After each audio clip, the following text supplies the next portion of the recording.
ሰትልመንት ፓተርንስ ኦፍ ኢትዮጵያን ፖፕሌሽን የኢትዮጵያ ፖፕሌሽን ሰትልመንት ፓተርን ምን ይመስላል የሚለውን ነው የምንመለከተው፣ ያሰፋፈራችን ማለት ነው። ኢን ኢትዮጵያ ዲፍረንት ሰትልመንት ታይፕስ ሃቭ ቢን ዴቨሎፕድ in response to mainly the following and other physical and human factors። የኢትዮጵያ ሕዝብ አሰፋፈር ዋናው ዲፔንድ የሚያደርገው አሁን በምንጠቅሳቸው የሚከተሉት ፋክተሮች ሲሆን እናም በሌላ ሰው ሰራሽ እና ተፈጥሯዊ በሆኑ ክስተቶች አማካኝነት የተለያየ ፓተርን ወይ ደግሞ አሰፋፈር አለን። ከነዛ ዋና ዋና ፋክተሮች መካከል የመጀመሪያው ምንድነው? ሪሊፍ ማለት አልቲቱድ ኤንድ ስሎፕ ኦፍ ደ ላንድ ማለት ነው። ምን ያህል ያጋደለ ነው፣ ምን ያህል የቀና ነው፣ ዝናብ ቢዘንብ ቶሎ አፈሩን ሸርሽሮ አደጋ የማምጣት እንትን አለ ወይስ የለውም፣ ለመኖር ራሱ መንገድ ለመስራት አካባቢ ስሎፕ አለው የለውም፣ ስሎፕ ምን ያህል ነው የሚለውን ቼክ አድርጎ ለመስፈር ዋነኛው የሪሊፍ አንደኛው ካራክተር ምንድነው? ስሎፕ ኦፍ ደ ላንድ ነው። አልቲቲዩድ ደግሞ ምን ያህል ከፍታ ላይ ይገኛል። በጣም ከፍ ብሎ እንዳያበርደን፣ በጣም ዝቅ ብሎ ለበሽታና ድርቅ እንዳያጋልጠን አልቲቲዩድንም እንመርጣለን። ስለዚህ ዋናው ዲተርማይኒንግ ፋክተር ሪሊፍ ይሆናል ማለት ነው።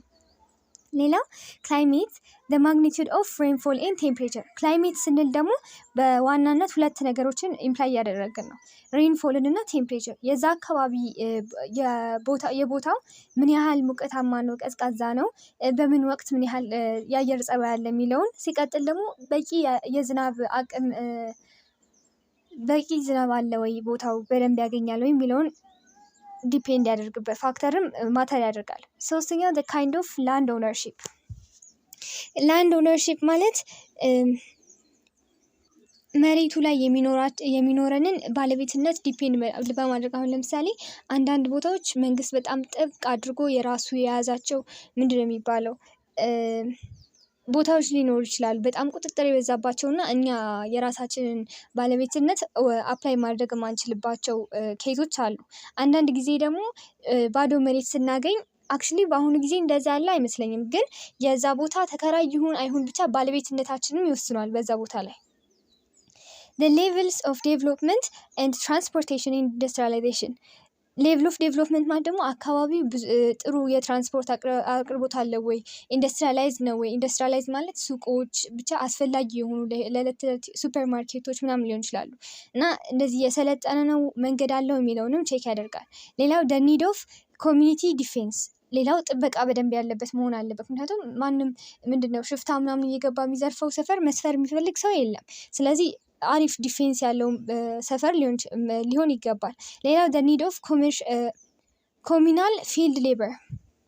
ኮሚናል ፊልድ ሌበር የምንለው ደግሞ በጋራ ለመስራት የሚመች ቦታ ውስጥ ነው ያለው ነው። አሁን ለምሳሌ አንድ ሰፈር ውስጥ ወይ ደግሞ አንድ ግቢ ውስጥ ሰው ሲኖር ለጋራ ጥቅም ሲባል አንድ ላይ ማከናወን ያለባቸው ነገሮች አሉ። ለምሳሌ የተለያዩ ተክሎችን በመትከል ሊሆን ይችላል፣ ወይ ደግሞ አሁን የሚያረባ ማህበረሰብን መመልከት እንችላለን። ከቢው ሁሉም ማህበረሰብ ተጠቃሚ ይሆናል፣ ከንቦች ማለት ነው። ነገር ግን በእነሱ ጉዳይ ላይ የጋራ ጉዳያቸው ስለሆነ ሁሉም በጋራ ይሰራሉ ማለት ነው። ስለዚህ ትብብር ያለበት ሰፈር መሆኑ ወይ ደግሞ አካባቢ መሆኑም ወሳኝ ነው። ስለዚህ ዋናዎቹ የፖፕሌሽን ሰትልመንት ፓተርንን የሚወስኑት እነማን ናቸው ከተባልን ሪሊፍ አለ፣ አልቲቱድ እና ስሎፕን የሚያሳይ፣ ክላይሜት አለ፣ ሬንፎል እና ቴምፕሬቸርን የሚያሳይ፣ ካይንድ ኦፍ ላንድ ኦውነርሺፕ ብለናል፣ የባለቤትነት ጉዳይም፣ ሌቭል ኦፍ ዴቨሎፕመንት፣ ኢንዱስትሪያላይዝ መሆኑና ትራንስፖርቴሽን መኖሩ፣ ዲፌንስ መኖሩ፣ ፕላስ ደግሞ ኮሚናል የሆነ ፊልድ ወርክ በጋራ ለመስራት የሚመች ቦታ መሆኑ። ኢትዮጵያ ሰትልመንትስ አር ብሮድሊ ካቴጎራይዝድ አስ ሩራል ኤንድ አርባን።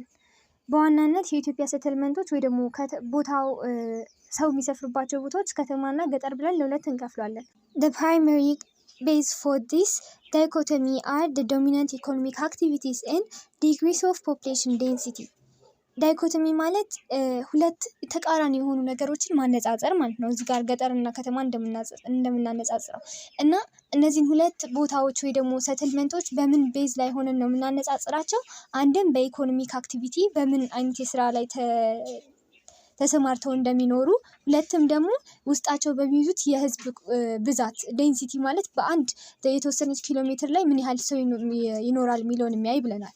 ስለዚህ ፖፕሌሽን ዴንሲቲውን እና ኢኮኖሚክ አክቲቪቲውን አይተን ገጠር ወይ ከተማ ብለን እንለየዋለን ማለት ነው። Urban settlements are usually branded by non-agricultural economic activities, while the rural settlements are typically agricultural. ከተማዎች ውስጥ ሰትል ያደረጉ ህዝቦች ነን አግሪካልቸራል ወይ ደግሞ ከግብርና ጋር ያልተያዙ ስራዎችን የሚሰሩ ሲሆን የገጠሮቹ ደግሞ ሙሉ ለሙሉ ወይ ደግሞ በዋናነት አግሪካልቸር ላይ ዲፔንድ ያደረገ ላይፍ የሚኖሩ ሰዎች ናቸው። ሊቪንግ ሶሻል ካልቸራል ኤንድ physiological difference aside, rural and urban settlements in Ethiopia can very well distinguished by population densities, which are generally very high in urban settlements compared to the relative lower densities of population in the rural settlement areas. Like የተለያዩ ሶሻል ካልቸራል እንዲሁም ደግሞ ፊዚዮግራፊካል የሆኑ ኮንሰፕቶችን ራሱ አውጥተን እንዲሁ በዴንሲቲ እንመልከት ቢባል በከተማ ውስጥ የሚኖረው ህዝብ እርስ በርሱ በጣም ተጠጋግቶ ላይ ኮንዶሚኒየም እንውሰድ በጣም በትንሽዬ ቦታ ላይ 30 ከዛም በላይ ብዙ ሰው ይኖርበታል አይደል? በገጠሩ ስንሄድ ደግሞ በተቃራኒው ብዙ ኪሎ ሜትሮች መካከል አንድ ሁለት ቤት ጠብ ጠብ ብሎ ነው የምታገኙት። ስለዚህ ገጠርና ከተማን ለመለየት ሌላ ፋክተሮችን መመልከት ሳያስፈልገን ዴንሲቲውን ብቻ ብንመለከት ለመለየት ቀላል ይሆናል ማለት ነው። አሁን ሁለቱንም አርባንም ሰትልመንትም ዲቴይሊ ስንመለከታቸው ሩራል ሰትልመንት ምንድነው? ሰትልመንት ኢን the rural area of Ethiopia can be broadly grouped into two primary and temporary or mobile settlements. የገጠሩ አሰፋፈር ወይ ደግሞ የህዝብ መስፈር እንዲህ ብለን ለሁለት ዋና ሰትልመንት ታይፖች እንከፍለዋለን። ፐርማነንት ምለው በቋሚነት እዛው የሚኖሩ ሰዎች ናቸው በገጠር ውስጥ ማለት ነው። ቴምፖራሪ የሚባለው ደግሞ ለጊዜያዊነት ለሆነ ሲዝን ብቻ እዛ የሚኖሩ ሰዎች ማለት ነው። ተንቀሳቃሽ ሞባይል ማለት ተንቀሳቃሽ። ፐርማነንት settlements are considered permanent if their location do not frequently change, i.e. if they remained in place for more than 10 years. አንድ ቦታ ፕራይመሪ ተብሎ ኮንሳይደር ሊደረግ የሚችለው በተደጋጋሚ የማይቀያየር ከሆነ ነው። ለምሳሌ በአንድ ቦታ ላይ ለ10 ዓመታት ያህል ምንሰፍር ከሆነ እኛ የዛ ቦታ ቋሚ ነዋሪዎች ነን ማለት ነው። In this sense, most rural settlements over the highland area of Ethiopia are permanent. በዚህ በአንድ ቦታ ላይ ለረጅም ዓመት መኖር መስፈርት አድርገን ከተመለከት ነው አብዛኞቹ ከፍተኛ ስፍራ ላይ የሚገኙ ህዝቦች የኢትዮጵያ ህዝቦች ቋሚ ነዋሪ ናቸው፣ ቴምፖራሪ አይደሉም። The permanent rural settlements of Ethiopia are mostly associated with the crop farming highlands areas of the country. እና ብዙ ጊዜ ቋሚ የሆነ ማይለዋወጥ ስፍረት ያላቸው ሰትልመንት ያላቸው ህዝቦች ምንድናቸው? ክሮፕ ፋርሚንግ ናቸው፣ ገበሬዎች ናቸው። ምክንያቱም አሁን ከብት እርባታ የሚያረባ ሰው ባለፈው እንደተመለከት ነው ከአንድ ቦታ ወደ ሌላ ቦታ እየሄደ ውሃም ይፈልጋል፣ የግጦሽ መሬትም ይፈልጋል። ገበሬዎች ግን እንደዛ አይደሉም። አሁን አንድ ቦታ ላይ እያረሱ ከነበረ ጥለው ወደ ሌላ ቦታ ሄደው ማረስ አይችሉም። ስለዚህ ብዙ ጊዜ እንደዚህ ክሮፕ ፋርሚንግ ላይ የተሰማሩ ገበሬዎች ቴምፖራሪ እንጂ ፐርማነንት እንጂ ቴምፖራሪ የሆነ ላይፍ የላቸው፣ ሰትልመንት የላቸው። The permanent rural settlements of Ethiopia can also be broadly divided into two. ፐርማነንቶቹን ደግሞ ድጋሚ ለሁለት እንከፍላቸዋለን። The scattered or diffuse or dispersed settlement and the group or nucleated settlements. አንድ scattered የምንላቸው ናቸው። እዛው በገጠር ሆኖ በጣም ቅድም እንዳልኩት በኪሎሜትሮች ምናምን ውስጥ አንድ ሁለት ቤት ብታገኙ ነው። ሌላኛው ደግሞ ኒውክሌትድ ወይ ደግሞ አንድ ሰው እጅብ ብሎ የሚኖርባቸው ቦታዎችም ሊሆኑ ብዙ ሰው አንድ ላይ እጅብ ብሎ የሚገኝባቸው ቦታዎችም ሊሆኑ ይችላሉ። In areas of scattered settlement, homesteads are separated by relatively long distance. በረጅም ርቀት የተለያዩ ናቸው። On the other hand, the grouped settlements are characterized, nucleated grouped, are characterized by a large number of homestead or household concentrated in one place. አሁን አንዳንድ ጊዜ ገጠርም ሆኖ የጎሳው ማህበረሰብ በሙሉ በቃ በትንሽ ስፍራ በኪሎ ሜትር በማይሞላ ሁሉም ስብስብ የሚለው በተለይ ወደ ደቡብ በጣም ብዙ ሰው አንድ ላይ የሚኖርበት ሰፈሮች አሉ። በተቃራኒው ደግሞ ገጠርም ሄዳችሁ ወደ ሰሜኑ ብትሄዱ ደግሞ አልፎ አልፎ ሰው የሚኖርባቸው ቦታዎች አሉ። ስለዚህ የገጠርም አይነት ዴንሲቲያቸው ሪሌቲቭሊ ሊለያይ ይችላል። ኒውክሌትድ እና ዲስፐርስድ ተብሎ ለሁለት ይከፈላል ማለት ነው። In Ethiopia, the third grain compulsory villagization program resulted in the formation of grouped settlement ወይ ደግሞ villages in many parts of the country. ይሄ በገጠሮች ውስጥ እጅብ ብሎ የመኖር ኮንሰፕቱ ወይ ደግሞ በገጠር ውስጥ የሚኖሩ ህዝቦች አንድ ላይ በጣም ተጠጋግተው መኖር የጀመሩት መቼ ነው? ደርግ መጥቶ ቪሌጃይዜሽን የሚለውን ፕሮግራም ማስፈጸም ሲጀምር። In most parts of northern regions of the country, such settlements have remained in place for years with the idea they would enhance communal ownership of lands and the provisions of social services. But because the program was conducted by forcing peoples into village against their will, and because the services were non-existent, peoples began to return to their origin sites in a manner of reversal move. ምንድነው የሚለው? ደርግ ይሄንን የቪሌጃይዜሽን ፕሮግራም በሚያስተዋውቅበት ጊዜ በኃይል ነበር። በቃ አንድ ላይ ትኖራላችሁ ነበር። ዲክታተር ስለነበረ በቃ ትዕዛዙ መፈጸም ነበረበት። አንድ ላይ ቪሌጅ መመስረት አለበት ከተባለ ሰዎቹ ወደዱም ጠሉ አንድ ላይ አምጥቶ ያኖራቸዋል ማለት ነው። እና በተለይ ደግሞ በሰሜኑ አካባቢ እንደዚህ አይነት ነገሮችን ፕራክቲስ ሲያደርግ ነበር። ምክንያቱም የሆነ ስፔሲፊክ ላንድ ይሰጣቸውና የዚህ ትራይብ ወይ ደግሞ የዚህ ማህበረሰብ ጠቅላላ መሬት ይሄ ነው ብሎ የጋራ ንብረት ይሰጣቸዋል፣ የአንድ ላንድ ማለት ነው። እና ግን ይሄ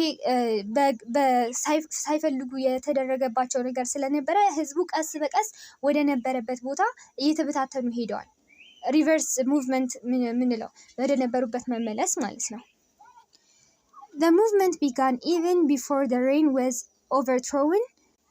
ይህንን ተመልሰው ወደ ቦታቸው የመሰማራት ወደ ነበሩበት ቦታ የመመለስ አክቲቪቲውን የጀመሩት ገና ደርግ ከመውረዱ በፊት ነበረ። ላይክ እንደማመጽ ማለት ነው። The current government of Ethiopia has recently conducted villagization program that are based on people's will to leave their original settlement site.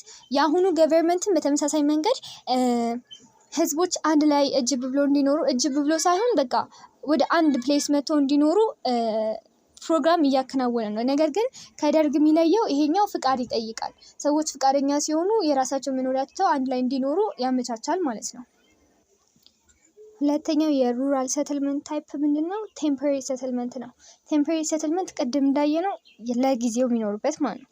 The lowlands in most parts of the Rift Valley and peripheral areas of Ethiopia are characterized by pastoralism with a temporary settlement. የኢትዮጵያ ዝቅተኛ ኤሊቬሽን ወይ ደግሞ በጣም ዝቅተኛ ቦታዎች ላይ የሰፈሩ ሰዎች እንደ ሪፍት ቫሊ፣ ስምጥ ሸለቆዎች ውስጥ የሚኖሩ ህዝቦች እንዲሁም ፔሪፌራል ማለት ደግሞ ጥግ ጥጉን የሀገሪቱ ዳር ዳሩን የሚኖሩ ህዝቦች ብዙ ጊዜ ፓስቶራሊስት ናቸው። ፓስቶራሊስት ማለት እንስሳት በማርባት የሚተዳደሩ ማለት ነው።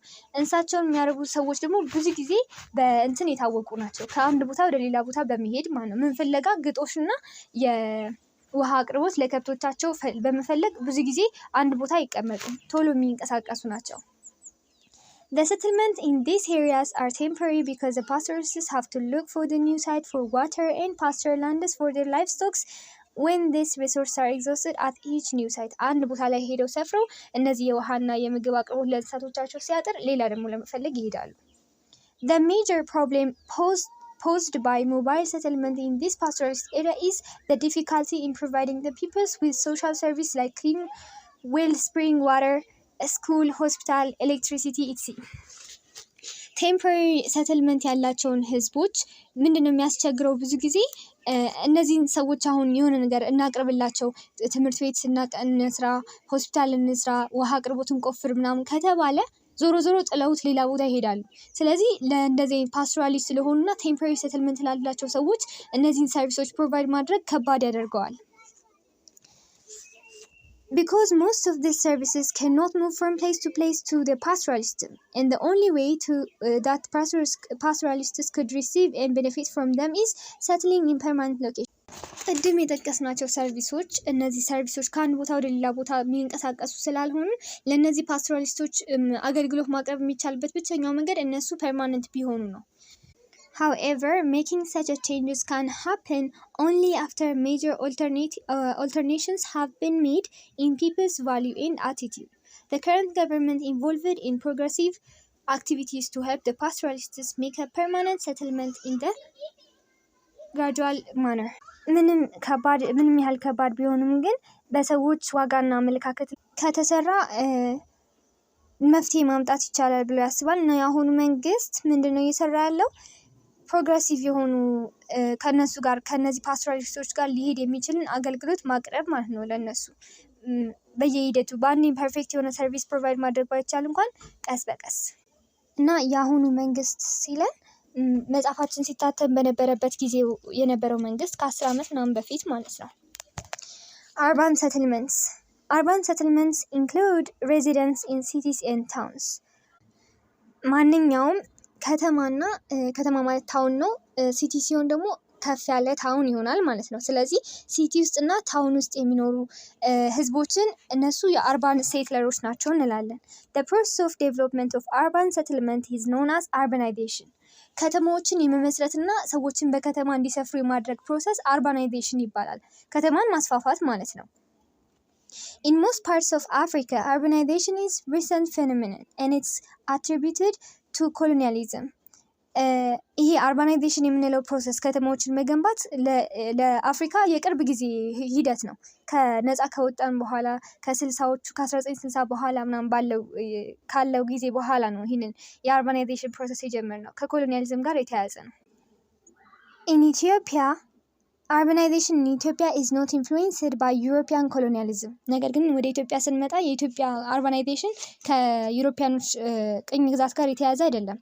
It is unplanned natural phenomenon of the late 19th and early 20th centuries. በ20ኛው ክፍለ ዘመን መጀመሪያ እና በ19ኛው ክፍለ ዘመን መጨረሻ ወደ 1900 1910 ምናምን ባለው ጊዜ ላይ ማለት ነው። በዛ አካባቢ የነበረ ቼንጅ እንደ ሪፎርሜሽን ኢትዮጵያን ከሌሎች ከዩሮፒያን ሀገራት ጋር ግንኙነት በሚመሰርበት ጊዜ በሚኒሊክ በኃይለ ሥላሴ ምናምን ጊዜ ማለት ነው ከውጭዎቹ ጋር ሪሌሽን ስንፈጥር እኛም ሞደርናይዜሽን ኢንትሮዲስ ማድረግ አለብን። አፄ ቴዎድሮስ ያነሱት ሀሳብ ምናምን ነበር አይደል? የኛ የመጣው አንፕላንድ ነው እንጂ ከኮሎናይዜሽን ጋር ተያይዞ አልነበረም። Not all group settlements are classified as urban centers. Different countries use different criteria for assigning the status of urban center to settlements. The major criteria used in Ethiopia are ነገር ግን ሁሉም ግሩፕድ ሆኑ የተከማቹ ቦታዎችን ወይ ደግሞ ሴትልመንቶችን አርባን ሴንተር ብለን አንጠራቸው።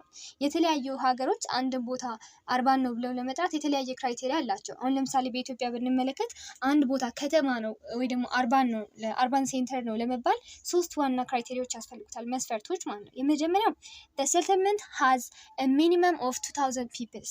አትሊስት 2000 ሰዎችን በውስጡ መያዝ አለበት። ሁለተኛው 2/3 of the population in settlements are engaged in non-agricultural activities. ሁሉም ባይሆኑ እንኳን 2/3 የሚሆነው ህዝብ አትሊስት በንት ላይ ነን አግሪካልቸራል የሆነ ስራ መስራት አለበት። ሶስተኛው ደግሞ the settlement has a chartered municipality. ይህ ማለት ደግሞ አንዱ ራሳቸውን ሲቲ ብለው ወይ ደግሞ አርባን ሲቲ ብለው የጠሩ ሰዎች ምን ሊኖራቸው ይገባል?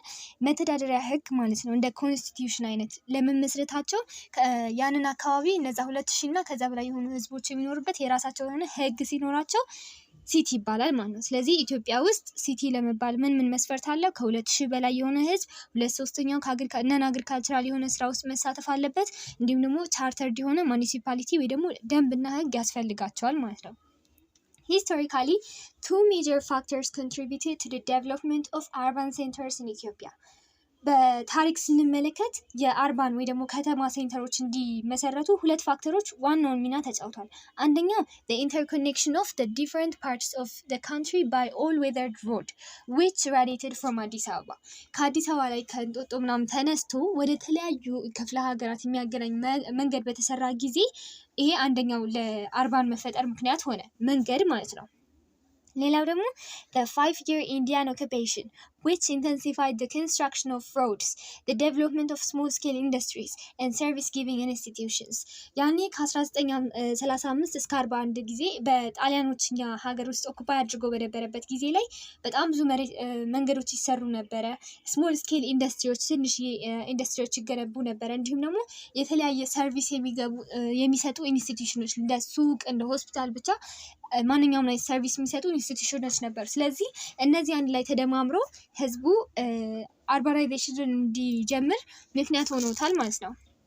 ስለዚህ እንዳትረሱ ካራክተሪስቲክሶቹ ከተባለ ከላይ ያየናቸው 3ቶች ናቸው። ሂስቶሪካሊ በጣም ኢፌክት ያሳደሩት ምንድናቸው ከተባለ አንድ የመንገዶች መያያዝ ነው። የተለያዩ በኦል ዌዘር ሮድ ሁሉም የክፍለ ሀገራት መያያዛቸው ነው በመንገድ። ሌላው የጣሊያን ኦኩፓይ ባደረገችው ጊዜ እኛ ላይ ያሳደረችው ኢፌክት ኢንፍሉዌንሲንግ Most urban settlements of Ethiopia have developed along major transport routes, which have attracted people to settle in their areas. አብዛኞቹ የኢትዮጵያ ከተማ የምንላቸው ሴንተሮች አሁን ከአዲስ አበባ ጀምረ ወደ ሰሜንም ወደ ደቡብም ወደ ምስራቅም ስንሄድ መሀል ላይ ከተማ እናገኛለን፣ አርባን ኤሪያዎች ማለት ነው። እና እነዚህ አርባን ኤሪያዎች የሚገኙት ከመንገድ ዳር ነው እና ዋናው መነሻ የሚሆናቸው መንገድ መተላለፊያ በመሆናቸው ነው። So consequently, the areas have turned into center of greater transport route networks, home of large number of urban population, and generally spot of higher population densities. እነዚህ ከመንገድ ዳርቻ ዴቨሎፕ የተደረጉት ቦታዎች ቀስ በቀስ እንደ መናኸሪያ ይሆናሉ። ከብዙ ቦታ የሚመጡ መንገዶች አንድ ላይ የሚገናኙባቸው ኔትወርክ የሆኑ ቦታዎች ይሆናሉ። ስለዚህ በአጠቃላይ ብዙ ህዝብ የሚኖርባቸው ቦታዎች ይሆናሉ ማለት ነው መጨረሻ ላይ። Two main areas in the country have extremely large concentration of urban population, the Shawan and the Hararge plateaus. በኢትዮጵያ ውስጥ ሁለት ዋና ቦታዎች በጣም ብዙ ህዝብ ከሚገኝባቸው ዋና ሲቲዎች መካከል ናቸው። የመጀመሪያው ሸዋ ነው። የሸዋ ቦታዎች እና የሀረርጌ ፕላቲው እንላቸዋለን። Together, these regions account for more than 50% of the urban population of the country. በአጠቃላይ ከ50% የሚሆነው ከተሜ ወይ ደግሞ ከተማዎች የሚሰፍሩት በእነዚህ ሁለት ቦታዎች ላይ ነው። So the major reason for this situation is ለምንድን ነው ከ50% በላይ የሚሆነው ከተሜ ህዝብ በሁለት ቦታዎች ላይ የተከማቸው ካለን፣ አንደኛ relatively high concentration of industry፣ በእነዚህ ሁለት ቦታዎች ላይ በጣም ብዙ ኢንዱስትሪ ስላለ ነው። ሌላው greater assemblage of social services such as school, health institution, water supply, electricity, transportation። ሶሻል ሰርቪስ የምንላቸው እንደ ጤና ጣቢያ፣ ትምህርት ቤቶች፣ የውሃ አቅርቦት፣ ኤሌክትሪሲቲ፣ ትራንስፖርት በሁለቱም ቦታዎች ላይ በደንብ ስለሚገኝ ሰው እዛ ይሰፍራል ማለት ነው። People's need for such facilities, services and employment opportunities captivated urban settlers to come to these places. እና ይሄ ሁሉ የስራ እድል መኖር፣ የተለያዩ ሰርቪሶች መኖር፣ የተለያዩ አቅርቦቶች መኖር ሰው እዛ ሄዶ እንዲሰፍር ያማልላቸዋል፣ ወደዛ እንዲሄዱ ማለት ነው። በሚቀጥለው ርዕሳችን ላይ ስለ determinants of population change in Ethiopia እናያለን። አመሰግናለሁ። ሰብስክራይብ እና ላይክ ማድረግ ደግሞ እንዳትረሱ።